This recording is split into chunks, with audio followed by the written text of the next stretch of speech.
مرحبا بكم متابعينا الأوفياء. باش يجيكم غير جديد اضغطوا زر الاشتراك وفعلوا الجرس باش توصلكم الفيديوهات أول بأول. عاجل وردنا قبل قليل، بوتسوانا تفاجئ المنتخب الوطني الجزائري بموعد وتوقيت مباراة تصفية المونديال. لنتابع التفاصيل واضغطوا لايك للفيديو من فضلكم. استعدوا المنتخب الوطني الجزائري لخوض مباراتين حاسمتين في شهر مارس وفي شهر رمضان المبارك ضمن التصفية الإفريقية المؤهلة لكأس العالم.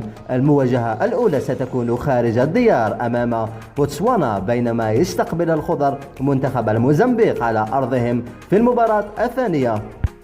تكشف التقارير الإعلامية أن منتخب بوتسوانا قرر مواجهة المنتخب الوطني الجزائري في توقيت الظاهرة من أيام شهر رمضان الموافق لشهر مارس، على الرغم من أن ملعب هذا الأخير مسموح للعب في المباراة ليلا، إلا أن منتخب بوتسوانا فضل تعمد برمجة المباراة في توقيت تكون الرطوبة والحرارة مرتفعة مع صيام اللاعبين الجزائريين.